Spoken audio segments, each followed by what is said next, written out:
গত 13ই জুন যে লন্ডনে ডক্টর ইউনূস এবং তারেক রহমানের যে মিটিংটি হলো, সেই মিটিং নিয়ে আলোচনা যেন থামছেই না এবং একের পর এক বিস্ফোরক তথ্য আসছে। ইতিমধ্যেই আপনারা অনেক কিছু শুনেছেন, অনেক কিছু জেনেছেন। আমিও বলেছিলাম। তো সম্প্রতি একটা জটিলতা তৈরি হয়েছে সেই মিটিং পরবর্তী কিছু ঘটনা নিয়ে। সেই মিটিং এ আলোচনার পাশাপাশি একটা ফিনান্সিয়াল ডিল হয়েছিল। সেখানে কথা ছিল যে করিডোর প্রশ্নে, বন্দর হস্তান্তর প্রশ্নে, এই যে নিউমারিং কন্টেইনার টার্মিনাল ব্যবস্থাপনা যে বিদেশি কোম্পানির হাতে দেওয়া হবে, এইসব প্রশ্নে বিএনপি যেন আর বেশি বাড়াবাড়ি না করে, বেশি সোচ্চার না হয়, কথা না বলে। এবং আপনারা খেয়াল করেছেন যে 13ই জুনের পর থেকে কিন্তু বিএনপির স্ট্যান্ড অনেক চেঞ্জ হয়ে গেছে। বিএনপি আর আগের মতো করিডোর নিয়ে কথা বলছে না, বন্দর নিয়ে কথা বলছে না, বরং বন্দর নিয়ে এই যে কিছু বামপন্থী রাজনীতিবিদ তারা চেষ্টা করছে এই পদযাত্রা করতে, যদিও আমি কালকেও এ নিয়ে কথা বলেছি, ইট ডিডন্ট হ্যাভ মাচ ইম্প্যাক্ট। তো সেই মিটিং এ 13ই জুন মিটিং এ একটা কথা ছিল যে তারেক রহমানকে 200 কোটি টাকা দেওয়া হবে। এটা ডক্টর ইউনূস, আপনারা জানেন যে সে একজন ব্যবসায়ী মানুষ, তিনি রাজনীতিটাকেও এই মুহূর্তে ব্যবসার একটা পণ্য হিসেবেই নিয়েছেন। তো তারেক জিয়া প্রতি কমিটমেন্ট ছিল 200 কোটি টাকা তাকে দেওয়া হবে, কারণ he is making a deal, politically help করছে। ফেব্রুয়ারির মধ্যে নির্বাচন হবে, 2 মাস এক্সট্রা সময়, ডিসেম্বর চেয়েছিল তারা, সেখানে ফেব্রুয়ারি, তো সব মিলিয়ে 200 কোটি টাকা। এবং ডক্টর ইউনূস এক কথার মানুষ, তিনি বাংলাদেশ থেকে ফিরে আসছেন এবং বাংলাদেশ থেকে একজন ব্যবসায়ী 200 কোটি টাকা লন্ডনে পাঠিয়ে দিয়েছেন। তো ইট ওয়াজ এ সিক্রেট ডিল। এই ডিলটার কথা কিন্তু আমাদের কাছে আসেনি, কিন্তু পরবর্তীতে দেখলাম যে এটা এখন সবাই জানে। এই কারণে তারেক রহমান সম্প্রতি ডক্টর ইউনূসের সাথে ফোনে কথা বলেছেন 3-4 দিন আগে, এবং তিনি প্রচন্ড ক্ষুব্ধ হয়েছেন যে এই যে ডিলিংস, এই যে 200 কোটি টাকা পাঠানোর এই তথ্যটা কিভাবে ফাঁস হলো। এবং তারেক রহমান মনে করেন যে ইউনূস সেন্টার থেকে সুপরিকল্পিতভাবে এই তথ্যটা লিক করা হয়েছে এবং এর মাধ্যমে তারেক রহমানকে বিতর্কিত করার একটা প্রয়াস। ঢাকা থেকে একজন সাংবাদিক আমাকে জিজ্ঞেস করলো যে আমি জানি কিনা। আমি বললাম আমি জানি না। বলেন কি আপনি? এটা তো পানের দোকানের লোকজন এখন জানে, মানে এটা এত ওপেন সিক্রেট হয়ে গেছে। যাই হোক, আমি একটু দেরিতে জেনেছি।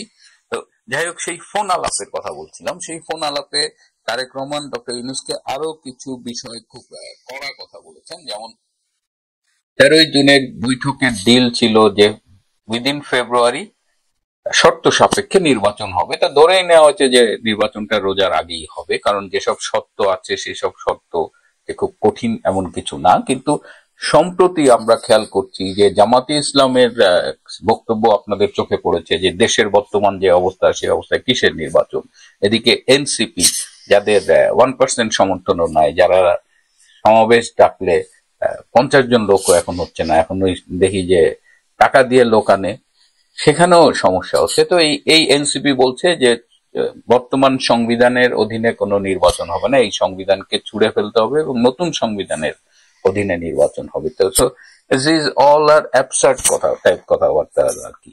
যে এগুলো মানে কি, এগুলো কেন বলা হচ্ছে? এগুলো বলা হচ্ছে যাতে নির্বাচন প্রক্রিয়াটা দীর্ঘায়িত করা হয়, জটিল করা হয়। যেমন জামাতে ইসলাম আসলে কি মিন করছে যে সে এখন যে অবস্থায় নির্বাচন হবে না, তার মানে জামাতে ইসলাম চাচ্ছে যে যত দেরি করা যায়। কারণ জামাত স্বাধীনতার পরে এই বর্তমানে যে ক্ষমতা উপভোগ করছে, নির্বাচিত না হয়েও বা ক্ষমতা ডিরেক্ট কোনো কিছু না হয়েও তারা যেভাবে ক্ষমতা উপভোগ করছে, তারা ইসলামী ব্যাংকগুলো দখল করেছে, তাদের সরকারের সব ইম্পর্টেন্ট জায়গাগুলোতে তাদের লোক বসিয়েছে।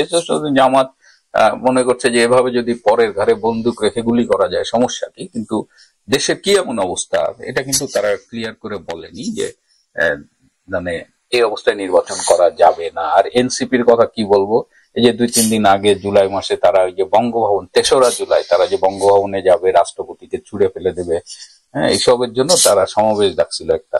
সেই সমাবেশের কথা আমি বলেছি যে আমি যখন শেষ খবর পেয়েছিলাম তখন 23 জন উপস্থিত ছিল, সাথে কিছু ইউটিউবার আর ওই টিভি চ্যানেলের লোকজন তো ছিল। তো ওই সমাবেশের দুটো ইন্টারেস্টিং কথা সেদিন বলতে ভুলে গিয়েছিলাম। যে একজন এনসিপির নেতা খুব দুঃখ করে বলতেছে যে এক বড় ভাই তাকে টাকা দিলাম, বললো 2000 লোক পাঠাবে, তার তো কোনো খবর নাই। আর এদিকে মোহাম্মদপুরের বেহারি পট্টিতে তাদেরও লোক আসার কথা ছিল, তারাও আসে নাই।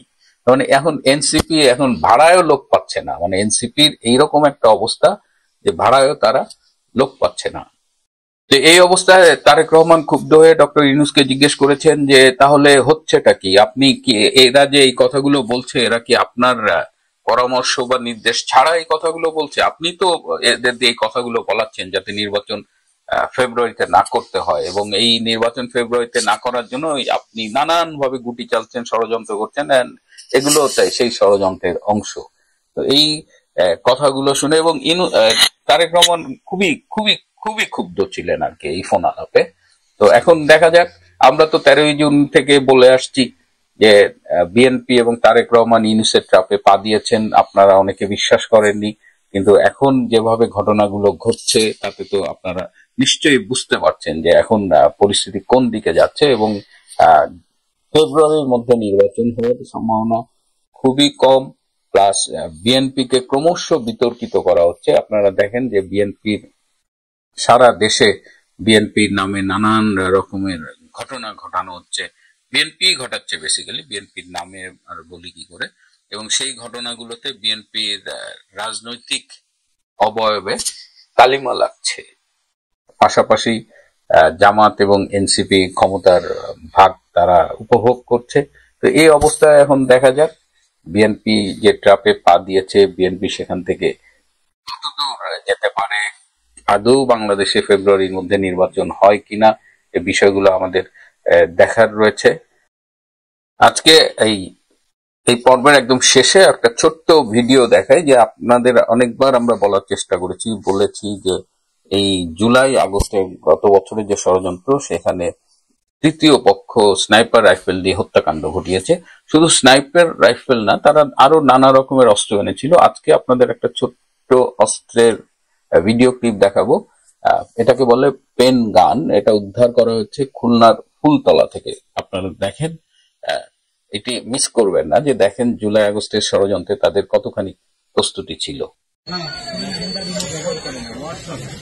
কিভাবে দেখেন এইভাবে প্ল্যান দিয়ে ছাড়লেই ফায়ার হয়ে যায়, আর গুলি দোকানের জায়গা হলো খুলতে হবে, খুলে এখানে ঢুকাইতে হবে। ও যে ফায়ারিং পেন দেখা যায়, এখানে ঢুকাই আটকে যায়, তারপর ফায়ার করলেই ফায়ার হয়ে যাবে। যে আমরা দেখতে পাচ্ছি যে আপনার হাতে পেন গান যেটা বলা হয়, পেন গান। আপনারা এর আগে যে গুলি পেয়েছেন সেটি তো ঠিক সেম গুলি? জি, আমরা ঘটনাস্থল থেকে ইতিপূর্বে যেগুলি পেয়েছি সুমন হত্যার পরে ঘটনাস্থলে এগুলির মিল আছে বলে আমি দেখতে পাচ্ছি। আচ্ছা, এটা তো আমি দেখছি যে খুব মানে ভালো জব্দ পাতের জিনিস মনে হয়, না কি মনে করছেন? এটা অনেক ওজন। এটা সামনে দেখেন তো গুলি হয়েছে, মনে হচ্ছে যে এরকম ইয়ে আছে। এটা ফায়ারিং কিনে মুখে, ওটার মুখে দেখেন, ওটার মুখে একটু দেখেন, এটার মুখে একটা গুলি হয়েছে মনে হচ্ছে এরকম কিছু, মানে কালো দেখা যাচ্ছে। তো এটা স্টিলের। এটা কি আপনার চাকরি জীবনে প্রথম এটা মনে হলো? জি, এইরকম গান আমি এই প্রথম দেখলাম। ইতিপূর্বে আমি দেখিনি কখনো। তাহলে সন্ত্রাসীদের কি নতুন সিস্টেম এটা নাকি? এরা নতুন সিস্টেম এবং বর্তমান কৌশল, অভিনব কায়দা এইরকম হত্যার ওরা এখন মিশন চালাইতেছে। এটা হলো পেন গান বলা হয়, পেন গান এইভাবে লাগাইতে হয়, এইভাবে ফায়ার করতে হয়। প্রিয় বন্ধুরা, আজ তাহলে এ পর্যন্তই।